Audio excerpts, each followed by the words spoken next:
Жұмадағы жұмбақ өлім. Заря Жұманова. Телефонның беймаза үні қаланың қақ ортасындағы жайлы пәтердің 4 бөлмесін түгел жайлап алған түн тыныштығын дар-дар айырды. Шырт ұйқыдан оянып кеткен ерлі-зайыпты екі адам тынымсыз шырылдаған сыртқы есіктің қоңырауы ма, жоқ әлде телефон ба, оны айыратын халде емес еді. Қанша уақыт бойы кәрі құрлық Европаны шарлап, қызықты саяхаттан енді ғана оралған Аманжол Ахметұлы мен Ақмарал ханым тіпті қайда жатқандарын естеріне түсіре алмады. Жеті қараңғы түн ішінде бұларды кім мазалауы мүмкін? Жалғыз ұлдары Марат бағана бұларды әуежайдан өзі қарсы алып, жалт-жұлт еткен су жаңа мерседесімен үйге әкеп салған жоқ па? Өзі жол бастап, бірге саяхаттап, шетелге барғаннан қайтқанға дейін ата-енесін баладай баптап, барлық жағдайын жасап, бәйек болған білдей бір медакадемияның деканы Майя келін беймезгіл шақта жасы үлкен адамдардың ұйқысын бұзбасы айдан анық. Жалғыз ұлдан көрген жалғыз немере Альфия қыз әкесінің ерке әлпеші шәй үстінде ата-әжесінің бір-бірімен жарыса айтқан әңгімелерін тыңдап, саяхатта түскен фотосуреттерін тамашалап, қастарында аз-кем отырған соң бағана достарымен қыдырып кеткен. Мақтамағанда, осы отырған қайсымыздың келініміз тап солқысап мереке сайын құшақ-құшақ гүл мен қымбат сыйлықтарын әкеп жүр бізге, деп адуындай біреу жыбыр-сыбыр әңгіме айтқандардың бір елі аузына 4 елі қақпақ қоймаса, біртіндеп от ала бастаған әңгіме одан ары лауылдап кетер ме еді, кім білсін. Алайда біраздан соң жел басқа жақтан соқты.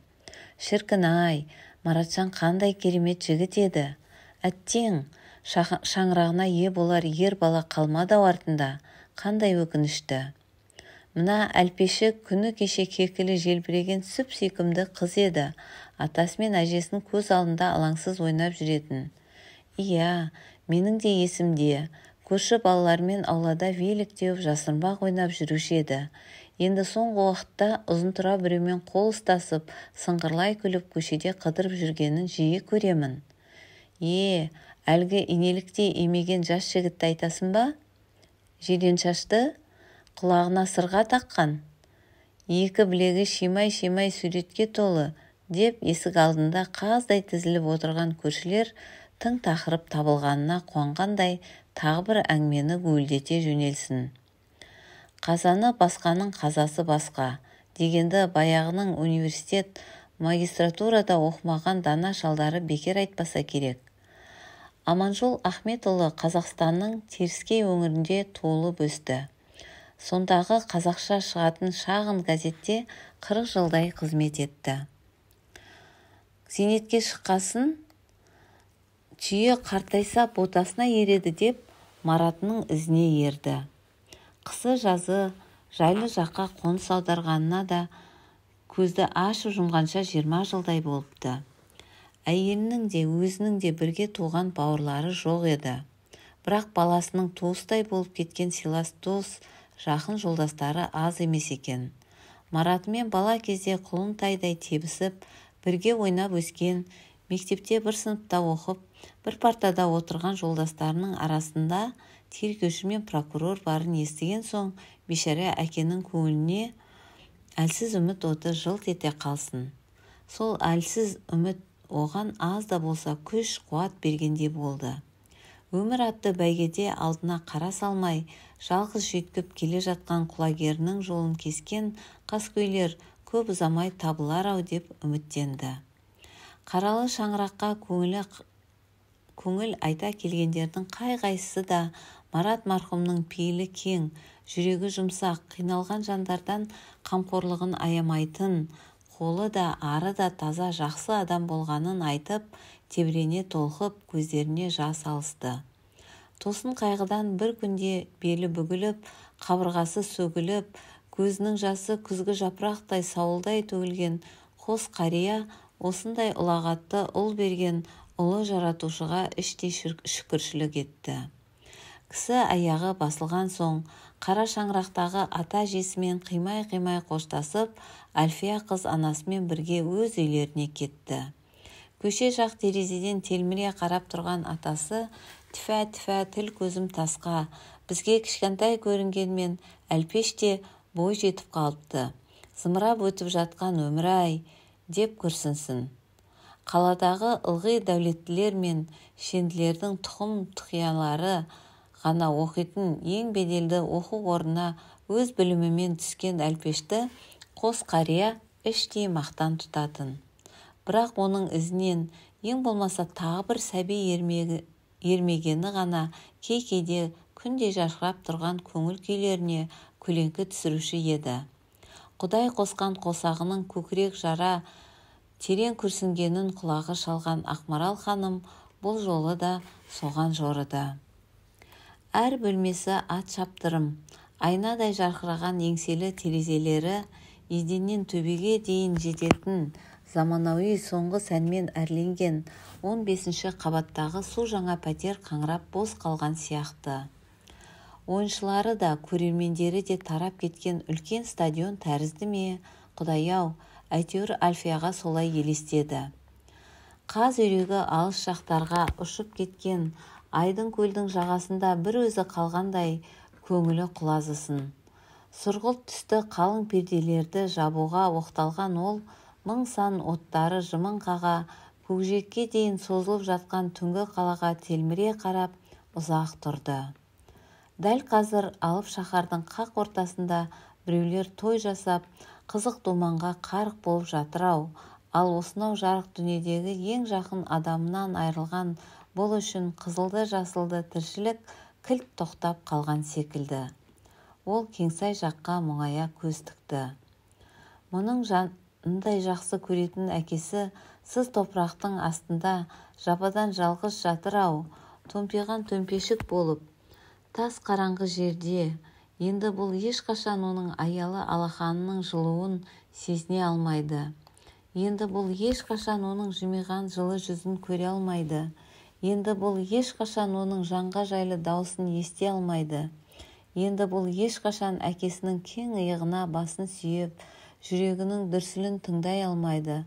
Бұны аяулы әкесінен айырылған жауыздарды қарғыс атсын, қарғыс атсын, қарғыс атсын.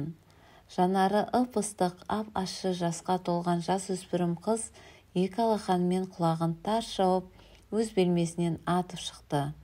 Қанша күннен бері киіп жүрген ұзын жең қара көйлегін ауыстырмастан, маңдайына байлаған қара орамалын да шешпестен, тіпті шам да жақпастан, анасы кең залдың ішін кезіп жүр екен. Мұны көріп селк ете қалды. Мамуля, отырыңызшы, әңгімелесейік, деді әкесінің ерке Әлпеші жалынышты үнмен. Әңгімелесейік деймісің? Не әңгіме естігің келіп еді? Деді ол қатқылдау үнмен, қызының бетіне бір түрлі тіксіне қарап. Жай, өзіңізбен әңгімелескім келген, деді жанары жасаурап, даусы дірілдеп. Не жайлы? Деді анасы қабағын шытып. Мәселен, папам екеуіңіз ең алғаш қашан қалай таныстыңыздар? Білгің келгені сол ма? Деп Майя Борисовнаның үні аяқ астынан жұмсарып сала берді. Онсыз да жаны жаралы қызына жай сөйлемегеніне бір түрлі ыңғайсызданып қалды ма, кім білсін. Екеуміз мединститутқа бірге түстік. Ол мектепті алтын медальмен бітірген екен. Мен де медалистка едім. Бір-бірімізді бір көргеннен ұнаттық. Ол сіздің асыл асықтай құбылған жап-жасыл көзіңізді, желпуіштей ұзын кірпіктеріңізді, ақ қағаздай мінсіз жүзіңізді, аққудың мойнындай иілген ұзын мойныңызды, түп-түзу топ-толық балтырыңыз бен жас талдай солқылдаған дене сымбатыңызды бірден ұнатқан шығар, я, деді Альфия. Оны сен қайдан білесің? Деп таңғалды анасы. Жас кезіңізде түскен фотоларыңызды көргем, фотоальбомыңызды талай ақтардым ғой, деп мұңая күлді қызы. Жұмсақ та жайлы креслоға жайғаса отырған Майя Борисовна жер тепкілеп жыласа да, енді қайтып оралмайтынын, сағынышқа толы, жалынды жастық шағына қалай сүңгіп кеткенін өзі де сезбей қалды. Маратикке бірден ғашық болма мүмкін емес еді. ертегілердегі ханзадалар сияқты өте көрікті жігіт болатын. Сымбатты жігітке не кисе де жараса кететін. Көктем мен жазда ылғи ақшыл түсті костюмдермен жүретін. Туфлиына дейін аппақ еді. Нағыз ханзада дерсің. 32 тісі маржандай тізілген. Екі беті шұқырайып, күлгенде ақ құба өңі одан сайын тіпті сұлуланып кететін, деп Майя Борисовна көзін жұмып, басын шалқайтып, біраз уақыт үнсіз қалды. Мам, тағы да папам жайлы айтыңызшы, деді қызы ұзаққа созылған үнсіздікті бұзып. Ол сабағын өте жақсы оқыды.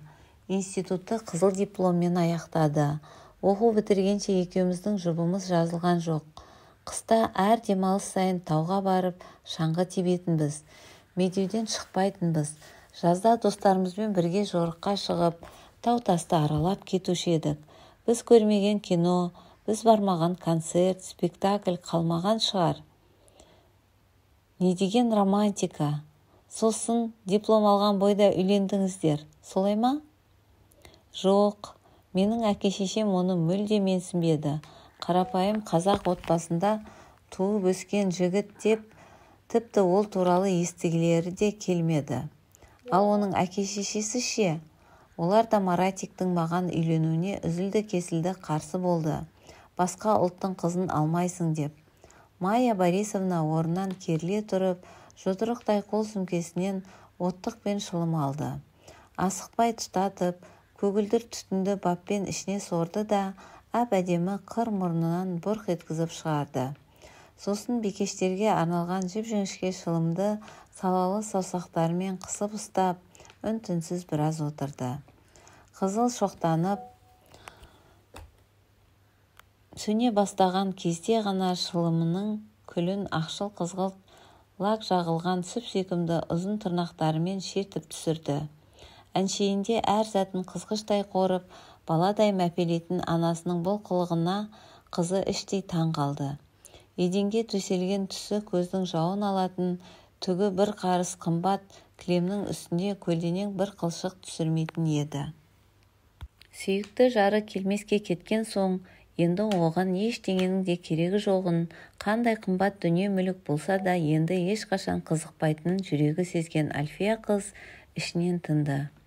Анасы болса шылымын үсті-үстіне құшырлана сорып қойып, үзілген әңгімесін қайта жалғады. Израильде тұратын туысымыз бір бай банкирдің баласымен таныстырды. Әке-шешемнің қалауымен. Ол да әкесі сияқты банкир екен.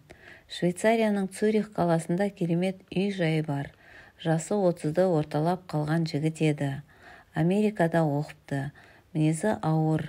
Жер қозғалса қозғалмайтынның нақ өзі. Ол мені бір көргеннен ұнатты. Бірақ шынымды айтсам, оны суқаным сүймеді. Алайда шетелдік жігітке күйеуге шығуға келістім. Неге? Маған енді бәрібір еді. Біздің тұрмыс құруымызға екеуміздің де әке-шешелеріміз рұқсат бермегесін, тіпті өмір сүргім келмеді. Жақын жаны шырылдап, екі оттың ортасында жүрген Маратикті қатты аядым. Одан әрі оны да, өзімді де қинамайын дедім. Көзіне күйік болып жаны азапқа салмайын деп ойладым. Қазақстанға жүрегімді жерлеп, сүлдемді сүйретіп, шетелге кетіп тезірек қарамды батырғым келді. Енді қайтып олардың көзіне түспеймін деп шештім. Сосын не болды? Сосын не болсын? Бір керемет қымбат ресторанда тойымыз болды. Ол той үстінде маған гауһар көзді алтын сырға, жүзік, алқа сыйлады. Тойдан соң бірден әуежайға тарттық. Құдай бірдеңе сездіргендей, оның сыйлаған зергерлік бұйымдарын жол бойы ақырын ғана мойнымнан, саусағымнан, құлағымнан шешіп алдым. Сосын мен жоғалтып алармын, сізде болсын деп, болашақ күйеуімнің қолына ұстаттым. Ол қуана-қуана алды да, қорапшасына ұқыппен салып, костюмнің ішкі қалтасына тықты. Жарқ-жұрқ еткен ұзын лимузиннен түсіп, әуежай ішіне беттей бергенімізде, кенет Маратик қарсы алдымыздан жарқ етіп шыға келгені. Ес жиып үлгергенімше, қолымнан шап беріп ұстады да сөйлей жөнелді. Бір аттам жерде тұрған машина салонынан бірден сүңгіп кеттім. Екеуміз алды-артымызға қарамастан сол қашқаннан мол қашып, тау ішіндегі бір шағын демалыс үйіне бір апта тығылып жаттық. Бір-бірімізді көрмегенімізге тап бір 100, жоқ 1000 жыл болғандай қатты сағынып қалыппыз. Құшағымызды жазбай, көзімізден жас парлап тұрып, бір-бірімізге серт бердік. Енді ешқашан бір-бірімізден айырылмаймыз деп.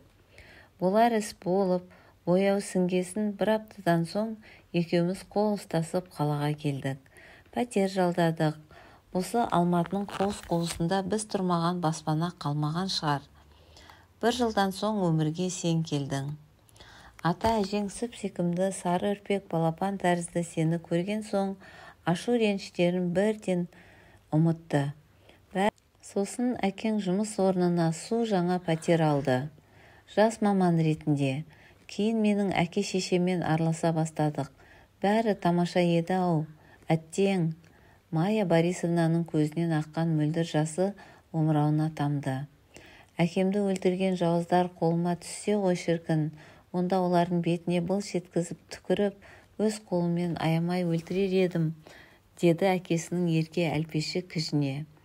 Иығына төгілген алтын сары шашын жылмета жинап, тас төбесіне байлап алған. Қол аяғы балғадай, екі беті алмадай, ажарлы әйел сөніп қалған сүйріктей шылымын біз өкше туфлимен мыжғылап таптады да, шылым қорабына қайтадан қол созды. Ай артынан ай, күн артынан күн зырылдап өтіп жатыр. Жайнаған жазды сарғайған күз алмастырды. Қос қарияның таңғы шай үстінде Маратжанның өліміне тікелей қатысы бар адамдар қашан ұсталар екен? Полиция кісі өлтірушілердің ізіне түсті ме екен? Дегеннен басқа бір-біріне айтар әңгімесі де жоқ еді. Кейде Аманжол ақсақал Мараттың бала күнгі жолдасына телефон шалып, жаңалық бар жоғын сұрап қояды. Ол да күтіңдер, хабар өзімізден болады деуден танар емес. Күледі ғой, күтпегенде қайда кетсін, тек істің ұзаққа созылып бара жатқаны ғана көңілді алаңдатады. Уақыт ұзаған сайын із басылып, су аяғы құрдым болмаса, жұртқа жарар еді-ау.